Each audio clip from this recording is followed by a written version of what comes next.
Well, hello, that's me again. Today is February 19th, 2024. It is a Monday. Happy Monday, everybody. And let me put it this way. I didn't plan to do this video today the way it's going to be, but I'm not going to disclose a huge secret or reveal some kind of truth here that number of people, and actually quite significant number, started to write me in private, started to write me on the bunch of the boards, including my blog, and people who buying me and my patrons. And they asked me to react to this. And what is this? This is Colonel Douglas Macgregor's communication with Mr. whatever his name, Stephen Gardner. And it was, I believe, couple or 3 days ago, actually, the video went out. And Colonel, whom I respect Colonel Macgregor. I respect him as military professional, and I understand his predicament because obviously he is the man who will be definitely involved into what shapes to be the victory of Trump administration. And he's talking about special military operation, and he talks about the geopolitical issues, and then he comes out and does what he does constantly. He begins to discuss the interview of Mr. Putin to Tucker Carlson. And he says that, you know what, Russians need to just kind of face the history. And they have to come to terms and, you know, just abandon those myths of great patriotic war, and that essentially Soviet Union was equally, well, how to put it politely, guilty in unleashing the World War II. And when you listen to this, it becomes very condescending and contemptuous towards, for example, the country of 150 million people, and the country which, unlike Douglas Macgregor, has a very profound understanding of the history. And actually, unlike Douglas Macgregor, who graduated West Point and grew up in the environment, American military environment, which was shaped by the Germans, I mean, defeated Wehrmacht generals and officers who influenced dramatically also the writing of the field manuals, which have been completely blown up to smithereens in special military operation, which, well, they failed, okay? Just let's put it this way. And looking at it, people, you know, started to writing to me all kinds of things that, you know what, you need to address this. Not that I really enjoy doing this, because obviously I do have professional respect to Douglas Macgregor, but it has to stop at some point of time, because he continues to absolutely operate with some bizarre numbers, some bizarre concepts, which are nothing more than not revisionist. It's not even revisionist. They are completely confabulated, and they are confabulated for a reason, because when you look attentively, and as I already write for a year, if not more, that there is a huge level of professional envy in the United States military to special military operation and what is happening there, and the fact that Russia actually destroyed basically demilitarized NATO. And NATO has been exposed, obviously NATO being a euphemism for the United States, and a bunch of the European lapdogs, chihuahuas to be more precise, that there's nothing to it really. All of it was legitimate propaganda and you know, Hollywood, essentially, entertainment industry. And I have issues with Colonel Macgregor and his history. He doesn't know the history of the World War II. And especially, he's certainly not a military historian. And I will explain to you what actually military historian is. And for example, if you go like Anthony Beaver, he's not military historian, although he's a sir, and he graduated those 44 weeks in Sandhurst. It's not real military history. You need to understand that historians, real historians, people of the level of Corelli Barnett, probably the last truly great British historian, and if we look at the history in the United States, probably the biggest and best which have ever been written on World War II was written by David Eisenhower, the grandson of great Dwight D. Eisenhower. But after that, practically most of the history of the World War II and about Soviet Union and Russia was written either by Russian dissidents or Soviet dissidents with agenda, many of them being the assets of the intelligence services, such as Mr. Rizun, also known as Mr. Suvorov, who confabulated a bunch of absolutely militarily illiterate things. You would expect that from MI6. They are militarily illiterate people. And Mr. Rizun, who defected to Great Britain in whatever, 70-something. He wrote a bunch of those idiotic books about, well, basically inventing sources. And here comes this most important thing. The most important thing, if you want to become a military historian, apart from having a military background, serious military background, that means a real military academic background, which tells you about the theory of operations, about statistics, about serious approach to the tactical or let alone operational planning, you need to look at your sources. There is a whole course in any historical science and in any historical program. It seems like it's not the case anymore with the Anglo-American history, but it is called источниковедение. Literally means the study of sources. It is the study of on its own, and what they teach you there, they teach you how to handle sources and how to assess the veracity of them. And let me start, since I started to talk about Mr. McGregor, who continues to perpetuate and spread those fantastical numbers. I mean, it's the same as Solzhenitsyn, who said that Soviet Union, Russian people lost 60 million through their whatever supposedly repressions and purges. Obviously, for people mathematically illiterate, which is strange. Solzhenitsyn had actually physical mathematical background, but that's why he can operate with this. He can manipulate data to, you know, how to put it politely, manipulate hoi polloi. But people with the basic mathematics understanding and basic statistics, they know if you would lose 60 million people through the 20-year period of time, being Russia, which at that time had the Soviet Union population of 135 million, that means you don't have nation. All of it died out. I do not exist because obviously I shouldn't have parents, because my parents shouldn't have had their parents, my grandparents. But no, people buy this garbage, they buy this military pseudo-operational garbage, and as a result we have this. And let me start with the debunking Colonel McGregor's favorite shtick.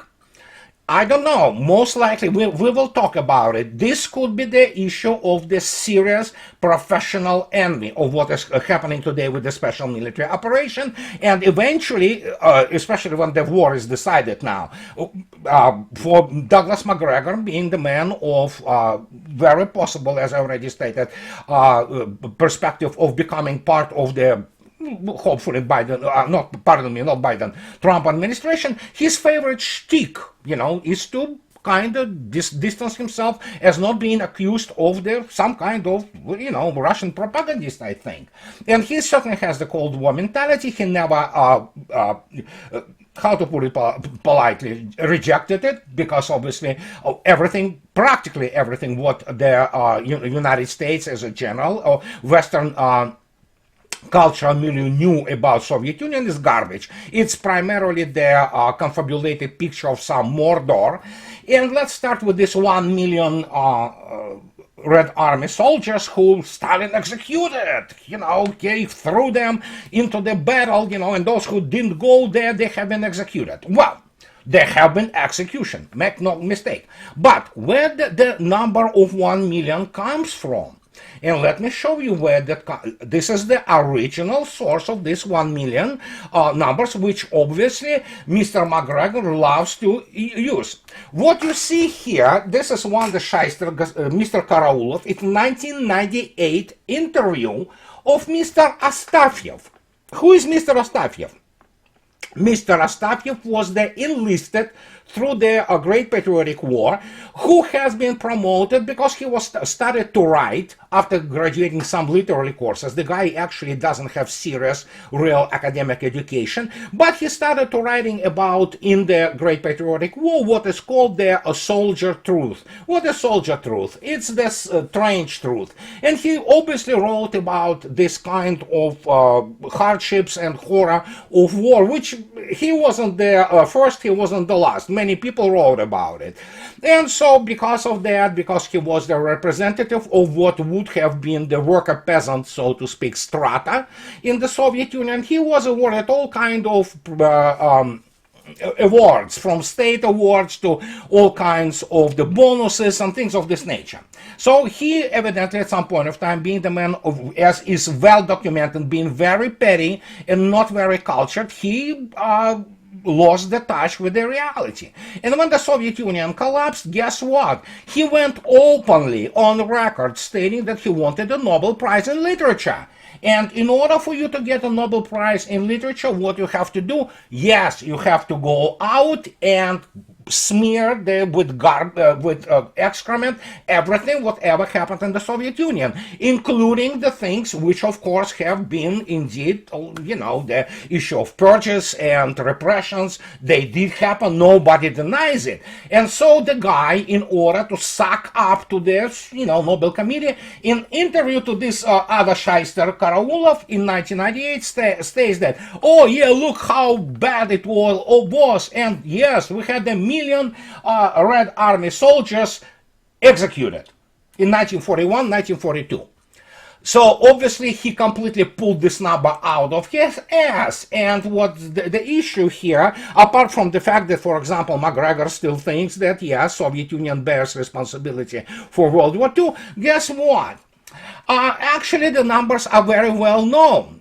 And you can look at those numbers no less at, for example, if you go to a famous Russian website, it is called State History. You go through the tremendous amount of the archive materials released, and for example, you go to a real professional Colonel General Krivosheyev, for which, by the way, Mr. Glantz and Jonathan House, you know, relate to and quote constantly. And this is his book, which is called Russia and USSR in the Wars of the 20th Century, Statistics Study. Well, guess who Mr. Krivosheyev is? It's under his supervision and edition, because you have there people of such stature as graduates of the Academy of the General Staff, and Mr. Krivosheyev himself, graduate of the Academy of the General Staff, and he is PhD in history, he has PhD in military science. And if you go into this book and you go and look at this, there are just no enormous amount of the statistics there. You get this number, for example, as you can see yourself, it's the summary, it's in Russian, I cannot translate it in, theoretically you can go out and probably translate it to English easily. And look at this. While given the situation with the losses of the Red Army, which throughout the World War II have been, and these are the killed and died, so in this irrevocable losses, people who literally died from the war. And the number is 8,668,000. And look at this. Underscored here in number 2 is called the non-combat losses. That means died from the sickness, died as the result of the accidents, have been charged and executed as provided by the reports from the actually troops and hospitals and military field tribunals. As you can see yourself, this whole graph, I mean, this whole thing about the non-combatant losses is 555,000 people. Guess what? Out of these 555,000, overwhelming majority are actually people who died because of sickness. And the actual number of the executed as the result of the work of the what is called military field tribunals, which have been extremely active in 1941 in the time of the most horrendous defeats of the Red Army, is 130,000 people. Oh, obviously the number is very large. But what it's certainly about 8.5 times smaller than what Mr. McGregor operates and tries to push this absolutely idiotic number. And actually, the other thing is, it wasn't Stalin who have been executing them, because that's where you have to learn the real history, not some garbage from, and I will talk about this down the road here in a couple of minutes, is the fact that obviously this was committed, but not even NKVD, which actually put a stop to those executions. It was committed by the higher ups in the Red Army top. When the front have been collapsing, the huge number of the Red Army soldiers and formations essentially have been surrounded and enveloped and annihilated. With the first year, we're looking at about 3 million POWs taken by Wehrmacht. So guess what was happening? Given the right of the what is called the field military field tribunals, these were generals, these were commanders of the formation, starting from brigade, division, and obviously corps and army level, who have been executing what they call the paniqueurs and defeatists. And guess what? They killed many of them. They executed many of them. And it was in 1942 which actually NKVD put the stop on it, and the number of those executions dropped precipitously. And after that, well, of course, you still would get people who have been defeatists and those deserters. Some of them have been executed, but throughout the whole war, throughout all those 1418 days, the number is around plus minus 130,000 actually. So, and even there are some issues which need to be resolved to understand what was happening. So many of those cases have been legitimate, but just, you know what can I say? Where did they get number? Why does he use that number? Let me explain why he used this number. And this is coming back to our issue of having a clean hands and cold, using Dzerzhinsky's definition, cold hands, clean hands, cold head, and burning heart. You deal with the military statistics, you better know your subject, you better know your math, and you better know how it all operated, which obviously Mr. McGregor and most US military, well, not most, all of it actually, they have no clue about, honestly. And so look what happens next. Mr. McGregor also, while writing his book, which you can see yourself, which well, how to put it politely, it's, I have issues with this, Margin of Victory, okay? And this is one of those types of the writing, military writing, which is top 5 something, which influenced this and that. I'm not gonna go today into this academic foundations of this, which are extremely weak. But he writes about Operation Bagration, which is obviously, as Churchill stated, toward the gods from Wehrmacht military machine, and or Nazi, whatever the term he used. But look at this. Mr. McGregor writing about it and writing about these executions and, you know, literally Red Army soldiers being forced to run into their into the battle because otherwise they would simply, you know, just basically gave up and do nothing. Here is what he uses there in one of his bibliography, which of course tells you immediately that he shouldn't have done this. And we are talking about, he takes his data from this. And guess what? This is their Guardian's article, 2006, about it, as you can see yourself, Saturday, 2nd December, 2nd December of 2006. It is Mr. McGregor quotes Norman Davies, Europe at War. I mean, Norman Davies is not a historian. He is confabulator, same as, for example, Anthony Beaver or pretty much any modern Western so-called historian. And even Guardian, the Guardian, which has no reason to like Russians or what have you, it writes about that under the devastating critique of this book that alt-right on the Western Front. John Morris is frustrated and fascinated in equal measure by Norman Davies' history of the Second World War in Europe. No simple victory. And and this is what Mr. McGregor uses as his resource or source, which he quotes in his book. And here it is. And so it is a devastating article because it is sarcastic, and he basically, the guy who wrote it, he mentions or lists the bunch of the, it's not even mistakes, it's horrendous if this guy who is called a historian will write this garbage, basically. And he is talking about that, alas, about Davis. If this is perhaps an endearing sign of advancing years, not so forgivable is the slipshod nature of this book. The French fleet was certainly not sunk with all hands and Mers El Kebir. Trevor Roper surely never wrote a book called The Last Days of the Reich. Jeffrey Lawrence was not the chief prosecutor at the Nuremberg trials, and Lindbergh was not the first man to fly non-stop across the Atlantic. The wartime British women military force was called the ATS, not WRAC. Commercial journalism was decidedly not in its infancy during the Second World War. And now, how are these for a few Davis truisms plucked from Encarnocopia like war is concerned above all with fighting and killing.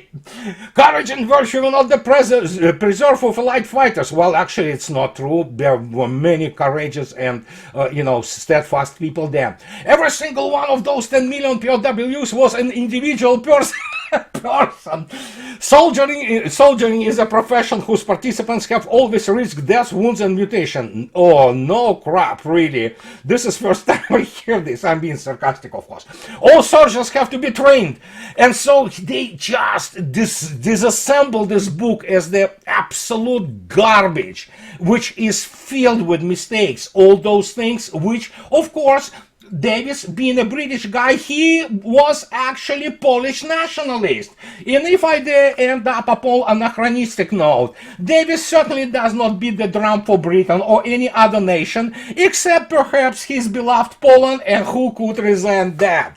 So basically, this is a clown who passes in Great Britain for some reason for historian, and Douglas Macgregor quotes him. The guy basically uses the confabulated Polish stories about Soviet Union, Red Army, and what have you. And then, of course, when you add this with the debunked numbers of, for example, which originated about this million executed, people don't even understand what is happening, and they don't know how the Red Army or Soviet bureaucracy worked.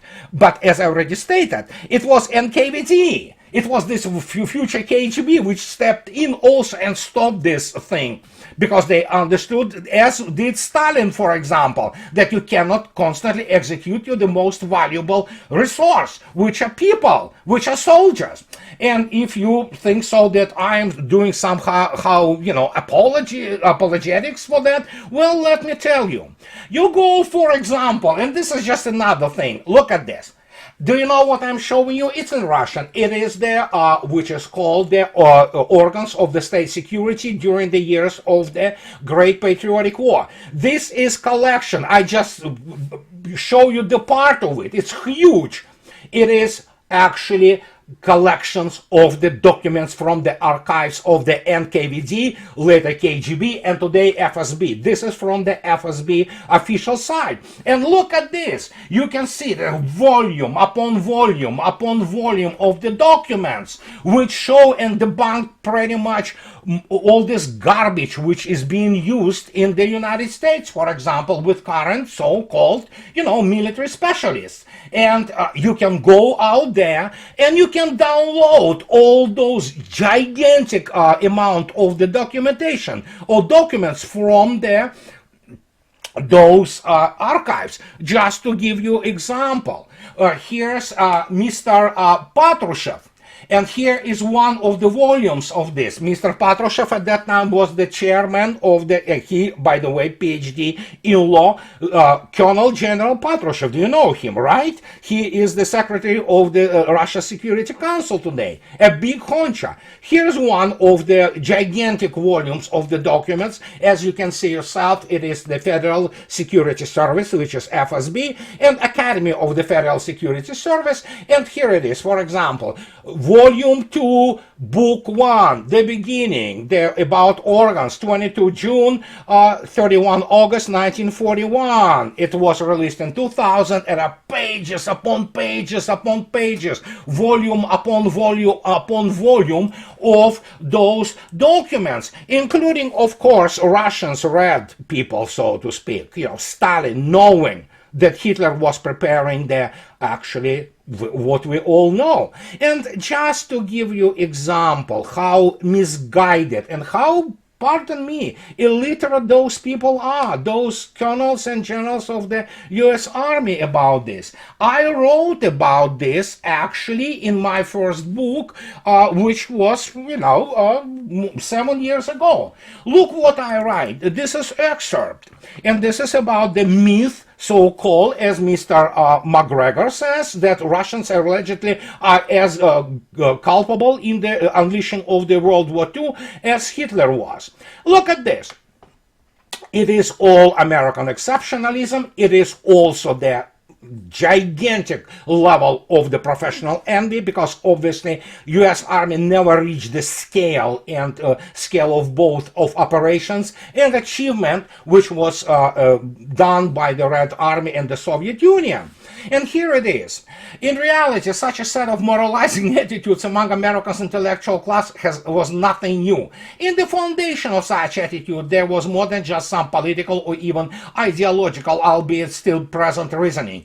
After all, this tendency was also present on the Soviet side, but foundational to American moralizing, there was still a combination of ignorance and plain and simple Russophobia, dressed into different geopolitical and pretentiously verbose and pathos-ridden ideological doctrines. Paul Fussell, the guy, famous guy who wrote about the World War II literature, he was a literary critic actually. He was wounded. Okay, very many people were wounded in World War II. And he noted, the relative impurity of the light ethical goals once Joseph Stalin joined in. You see? This is your contemptuous, condescending attitude by the guys who knew very little about real war on the Eastern Front, where Nazi Germany and Axis have been defeated. And they cannot live without this. And guess what? Joseph Stalin joined in. So Soviet Union joined in and did the bulk, the basically bore the brunt of the war, defeating Nazi Germany. And he started disregarding the contradictory fact of Soviet Union's pre-World War II efforts to build a system of European collective security,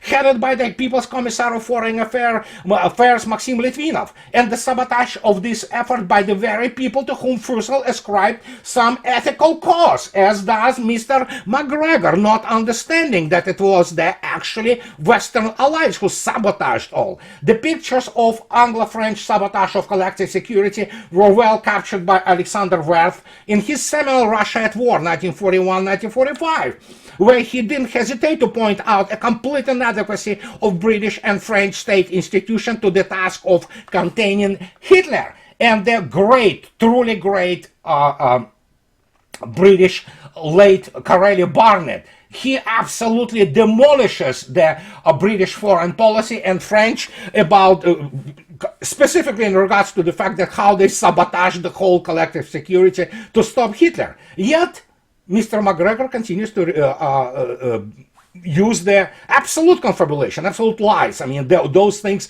are not real, as this million of the Red Army soldiers, as the Soviet Union somehow being culpable in Hitler. And of course, he goes into the conjuncture. You know, there's no conjunctive actually for this. That if not Stalin, there would have been no Hitler. You know what? Russians have their proverb.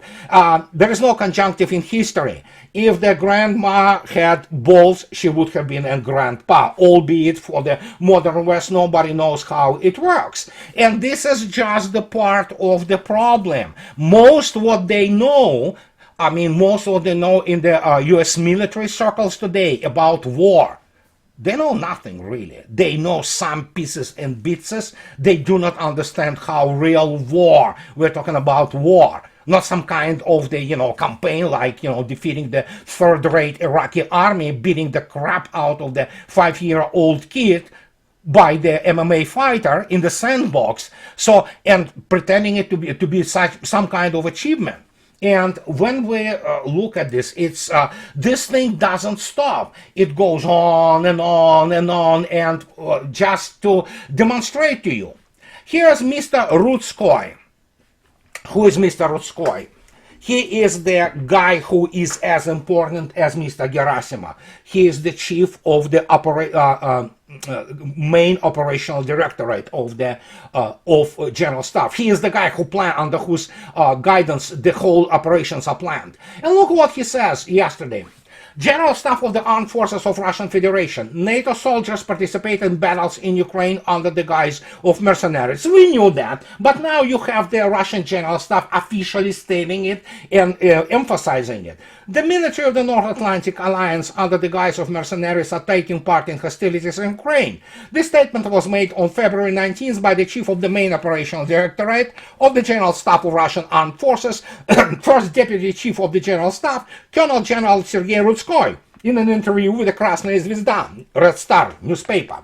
NATO servicemen under the guise of mercenaries are participating in hostilities. They control air defense systems of operational tactical missiles and multiple launch rocket system and are part of the assault detachments, he said. Rudskoy stressed that the NATO military is directly preparing the training of the military of the armed forces of Ukraine. And we know what kind of training is that, don't we?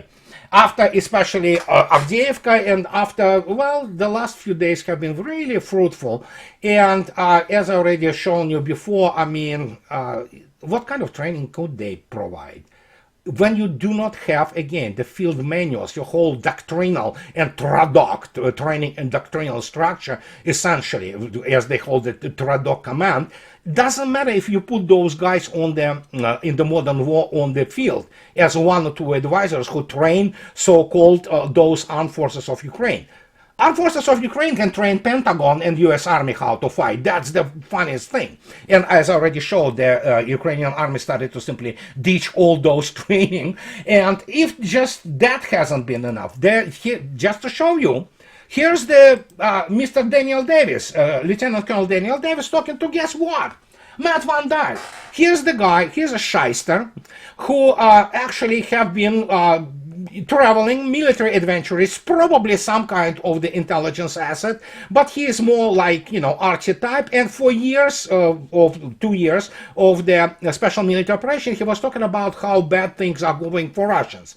So the guy has zero systemic military education. Look at his CV, for example.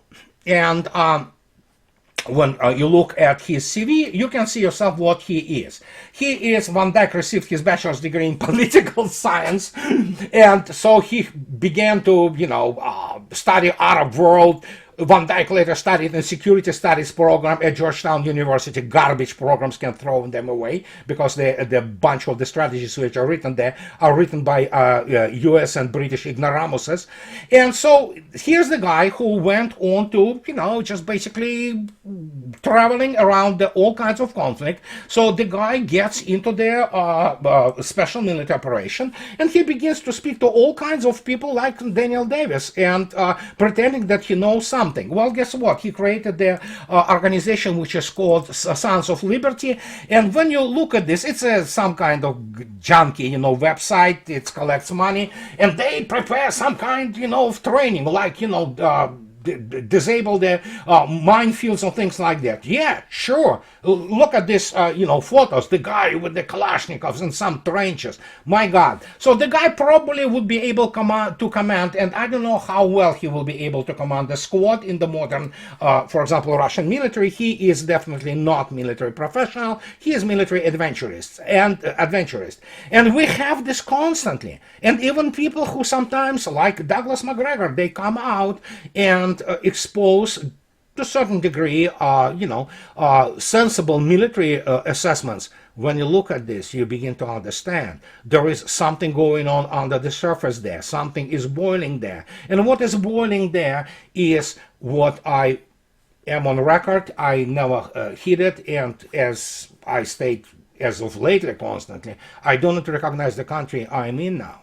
We immigrated in 1990s into the United States, which had a lot of more, actually, despite the raging triumphalism of the so-called victory in the Cold War, which it was not a victory. But you had the country which was sensible. It had values. People were nicer. The cities were nicer. It was much safer. And then suddenly we have today, we have the whole country, circling the drain. Let alone American military and American military doctrine, hardware, everything, operational concepts which have been proven to be absolute trash, not designed to fight real war. And even McGregor admits that, yeah, it's the paradigm shift. It is. But somebody needs to make a paradigm shift in regards to real history of the world, because practically everything what is known today in the United States, unless we're talking to people of the integrity and incredible academic purity, if you wish, such as David Glantz or Jonathan House, then you know what are you going to talk about? People still continue to live in those delusions and mythology, American mythology of the Cold War, which has nothing to do with the reality, for example, of the Soviet Union, with all its problems. And believe me, there have been problems, no doubt about it. Soviet Union economically was already hurting, and there were other social ills. Nobody denies that. But when you basically blow or embellish or exaggerate numbers of what was happening 10 times, if not more. We're talking the order of magnitude. What do you expect? How do you expect people to make proper decisions and understand what they are dealing with? Colonel McGregor doesn't understand that. None of them do. Except for probably, people like Larry Johnson, but he is analyst by profession, or Scott Ritter. Because Scott altogether travels in Russia all the time. So, and now they have it's a situation with interview of Tucker Carlson with Vladimir Putin, and they don't like it in this fundamental respect, which is historical respect. And they try to do what they always try to do. They want to rewrite the history of the World War II, because once it is rewritten, they can state that, you see, United States is this shining city on the hill. And they still do not understand what made the United States so attractive for people, including like me. It was precisely the fact that it really not a warrior nation in full respect. It is expeditionary warfare nation, but it was the fact that the United States have been spared by the real war. And this is precisely what made the United States great, and this greatness has been completely wasted in the last 30 years by people who still continue to operate based on all those mythology. And I didn't even scratch the surface today, guys, when responding to all that. But my suggestion is go and study the history, and not from what you think are supposedly good sources. They are not. Most of what has been written about Soviet Union and the Red Army and Great Patriotic War, World War II, is garbage. Not all, but most. And this is what I wanted to tell you today. And as always, guys, those who like what I do, please subscribe to my channel. And those who can afford, please support me, buying me a coffee or two, or supporting me on Patreon. And this was it for today, guys. I'll talk to you later. Bye-bye.